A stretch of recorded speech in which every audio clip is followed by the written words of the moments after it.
Hello friends, कैसे हैं आप सब। आई होप आप लोग अच्छे होंगे, सुरक्षित होंगे। तो जैसा कि आप लोगों को पहले वीडियो में मैंने कोशिका के बारे में बताया और इस पार्ट टू में मैं लेके आया हूँ पार्ट ऑफ सेल के बारे में। तो पहला पॉइंट है सेल वॉल यानी कोशिका भित्ति क्या होती है। तो कोशिका भित्ति कहाँ पाई जाती है, सारी इस टॉपिक में देखिए डिस्कस करना बहुत ही ईजिली है। तो देखिए सेल वॉल पहली बात होती है कि बनी कैसे होती है। तो सेल वॉल बनती है सेलुलोज से। सेलुलोज है क्या? सेलुलोज क्या है? तो सेलुलोज एक प्रकार का कार्बोहाइड्रेट है। अब कार्बोहाइड्रेट कैसे बना होता है? तो कार्बोहाइड्रेट बना होता है पॉलीसेकेराइड। ठीक है, आप लोग जानते होंगे कार्बोहाइड्रेट पॉलीसेकेराइड क्या होता है। ठीक है, अब बात आती है कि सेलुलोज जो होता है वो कैसा होता है। तो सेलुलोज होता है वो हार्डेस्ट पार्ट ऑफ प्लांट का, यानी जो प्लांट का हार्डेस्ट पार्ट होता है ना, वो सेलुलोज से यानी सेल वॉल कहा जाता है। और इसको क्या कहते हैं? डेड पार्ट कहते हैं। और इसमें बात आती है कि जो सेल वॉल होता है या सेलुलोज होता है उसमें पानी की मात्रा कितनी होती है। तो उसमें पानी की मात्रा क्या होती है? 0% होती है। और देखिए सेल वॉल कहाँ पाया जाता है? तो सेल वॉल पाया जाता है फाउंड इन प्लांट सेल, यानी पादप कोशिकाओं में क्या पाया जाता है? सेल वॉल पाया जाता है। देखिए यहाँ पे दिखाया भी गया सेल वॉल और सेल मेम्ब्रेन। ठीक है, आगे देखिए। अब बात आती है कि सेल मेम्ब्रेन क्या है। तो सेल मेम्ब्रेन किस चीज़ का बना होता है? तो सेल मेम्ब्रेन बनता है फॉस्फोलिपिड। ये फॉस्फोलिपिड एक प्रकार का क्या है? वसा है, फैट है। ठीक है, इसमें देखिएगा it is found in both plant cell and animal cell. यानी इसके कहने का मतलब है कि यह जो सेल मेम्ब्रेन होता है वो प्लांट सेल में भी पाया जाता है और एनिमल सेल में भी पाया जाता है। ठीक है, अब बात देखिएगा। अब आते हैं थर्ड में। तो न्यूक्लियस। तो न्यूक्लियस का मतलब होता है केंद्रक, यानी इसकी सर्वप्रथम खोज कौन किया था? रॉबर्ट ब्राउन ने इसकी क्या किए थे? सर्वप्रथम खोज किए थे। इसमें देखिएगा, इसमें लिखा है कि DNA RNA are found in the form of nucleic acid. यानी जो डीएनए आरएनए पाया जाता है केंद्रक में, वो किसके फॉर्म में पाया जाता है? न्यूक्लिक एसिड के फॉर्म में। किसके फॉर्म में? न्यूक्लिक एसिड के। ठीक है, न्यूक्लिक एसिड के फॉर्म में पाया जाता है डीएनए और आरएनए। अगला पॉइंट है it is largest part of cell. It is क्या? लार्जेस्ट पार्ट ऑफ सेल, यानी जो ये न्यूक्लियस होता है वो क्या होता है? सेल का क्या? लार्जेस्ट पार्ट है। ठीक है, अच्छा न्यूक्लियस को और किस किस नामों से जानते हैं?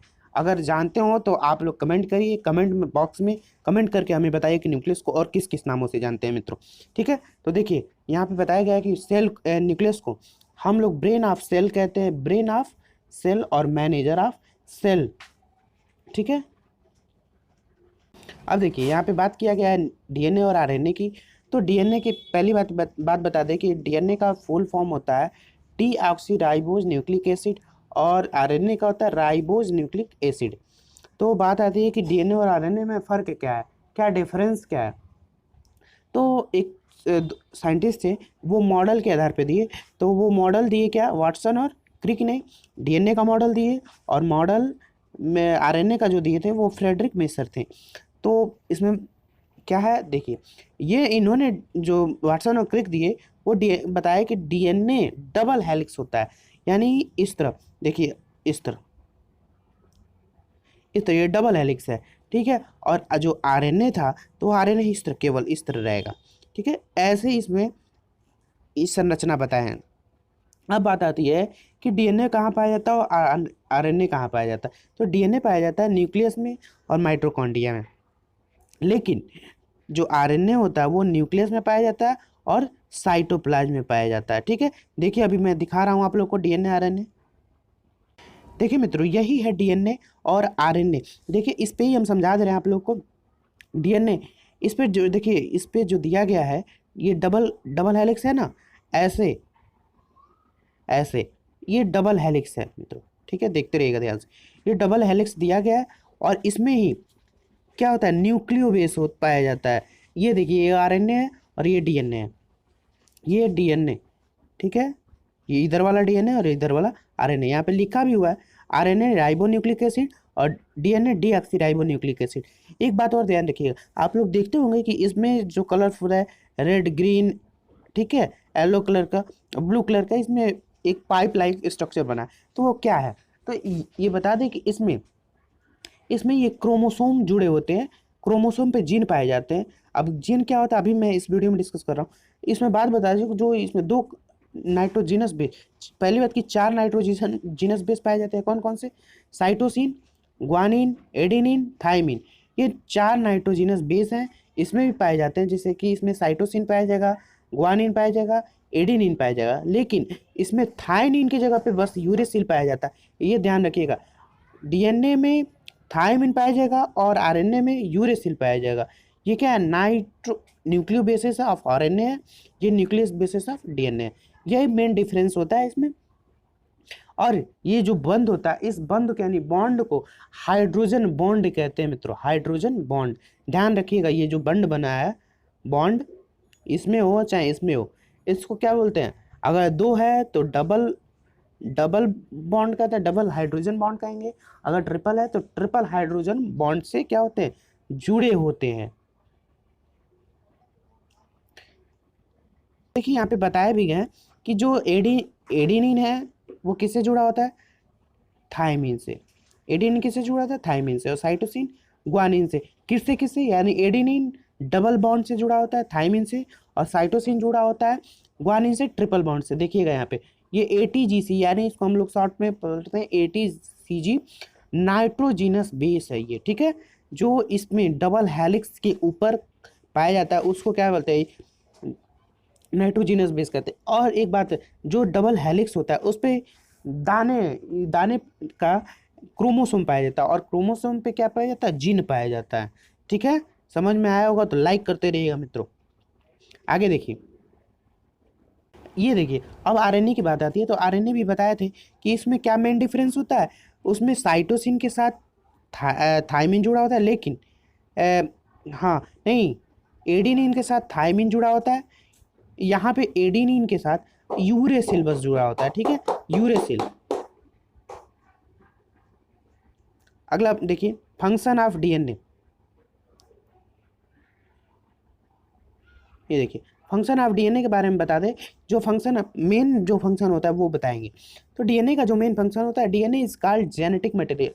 अब बात आती है कि डीएनए को जेनेटिक मटेरियल कहते हैं। क्यों कहते हैं? देखिएगा, डीएनए एक ऐसा, हम न्यूक्लिक एसिड ले लें या न्यूक्लियो पदार्थ मटेरियल कहते हैं, न्यूक्लियो मटेरियल, जो एक यानी एक पेरेंट से दूसरे पेरेंट में जो कैरेक्टर होता है वो क्या करता है? ट्रांसफर करता है। यानी हम यहाँ पे अभी देखिए, यहाँ पे लिखा हुआ है DNA transfer of genetic character. जो डीएनए होता है वो ट्रांसफर आप क्या करता है? जेनेटिक कैरेक्टर को क्या करता है? एक पीढ़ी से दूसरे पीढ़ी में क्या करता है? ट्रांसफर करता है। अब बात आती है कि आरएनए। आरएनए को हम 3 नाम से जानते हैं, देखिएगा, राइबोज, राइबोज और राइबो। ठीक है, तो ये क्या है? एक प्रकार का प्रोटीन है, ठीक है। तो यहाँ पे लिखा भी है RNA is helpful in making of protein. यानी जो आरएनए होता है वो क्या करता है? प्रोटीन के मतलब निर्माण में क्या करता है? सहायता करता है। या सिंथेसिस ऑफ प्रोटीन, यानी प्रोटीन के निर्माण करता है। अब कैसे करता है देखिएगा, देखिए यहाँ पे दिया हुआ है, जैसे कि मान लीजिए हम लोग फूड खाते हैं, या हम लोग फूड मटेरियल खाते हैं ना, तो फूड मटेरियल में हम लोग क्या क्या खाते हैं? कार्बोहाइड्रेट हुआ, प्रोटीन हुआ, लिपिड हुआ, ये चीज़ हम लोग खाते हैं।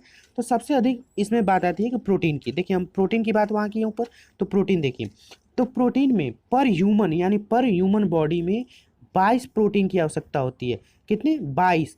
और 22 में से 12 प्रोटीन क्या करता है? बॉडी खुद बनाता है। 12, जो 22 में से 12 है वो बॉडी खुद बनाता है। तो बॉडी बनाएगा कैसे? तो बॉडी बनाएगा आरएनए के द्वारा, ठीक है। और जो 10 होता है वो हम लोग फूड मटेरियल जो खाते हैं, यानी जैसे कि गाजर हुआ, आप लोग को कोई भी फ्रूट हुआ, फल हुआ, जो भी, उसके माध्यम से हम लोग को क्या मिलता है 10 फूड के द्वारा। तो जैसे कि मान लीजिए, देखिए हम बता दे रहे हैं कैसे बनाता है। देखिए जैसे हमारे हेयर में यानी बाल में कौन सी प्रोटीन पाई जाती है? कीरेटिन। कौन सी? कीरेटिन प्रोटीन पाई जाती है। तो वो हम लोग खुद खाते तो है नहीं, लेकिन वो क्या करता है? बॉडी खुद बना लेता है। उसी तरह स्किन में देखिए कोलेजिन पाई जाती है, तो कोलेजिन हम लोग नहीं खाते हैं, तो कोलेजिन क्या होते हैं? बॉडी खुद अपना बना लेती है। अब देखिए, अब बात आती है कि पॉइंट देखिएगा, high amount high amount protein found in body, यानी पूरे बॉडी में सबसे हाई अमाउंट में प्रोटीन कहाँ पाई जाती है, तो वो कौन सी प्रोटीन पाई जाती है, तो कैलोजिन पाई जाती है। कैलोजिन वो कहाँ होती है, स्किन में। अभी ऊपर बताया आप लोग को, स्किन में कौन सी प्रोटीन पाई जाती है, तो कैलोजिन प्रोटीन पाई जाती है। ठीक है, अगला पॉइंट है, skin is the largest organ of human body. जो स्किन होता है वो ह्यूमन बॉडी का सबसे लार्जेस्ट ऑर्गन होता है। ठीक है, ध्यान रखिएगा, कभी कभी पूछ देता है कि ह्यूमन बॉडी का लार्जेस्ट ऑर्गन कौन सा है, तो स्किन है मित्रों। देखिएगा, ध्यान रखिएगा, स्किन। ठीक है, अब देखिए बात आती है थर्ड पॉइंट पे, तो most abundant protein in human body is collagen protein. ठीक है, यानी जो यहाँ पे देखिए सबसे महत्वपूर्ण प्रोटीन ह्यूमन बॉडी में कौन सी, कैलोजन होती है, प्रोटीन होती है। लेकिन ये पाई कहाँ जाती है, फाउंड इन ह्यूमन स्किन, यानी जो ह्यूमन का स्किन होता है उस पर क्या होता है, उसमें पाई जाती है कौन सी, कोलेजिन प्रोटीन। दोस्तों अगर आप लोग को वीडियो अच्छा लगे तो लाइक करिए, अपने दोस्तों के साथ शेयर करिए, सब्सक्राइब करिए। ठीक है, तो आज के लिए इतना ही, मिलते हैं नेक्स्ट वीडियो में, तब तक के लिए बाय बाय। नेक्स्ट जय हिंद, जय भारत। तो दोस्तों आप लोग अगर जो भी हो, अगर कोई भी डाउट हो तो आप लोग कमेंट बॉक्स में कमेंट करिए, या मैं डिस्क्रिप्शन में लिंक दे दूंगा, इंस्टाग्राम पे फॉलो करके मुझसे पूछ सकते हैं। ठीक है, थैंक यू मित्रों।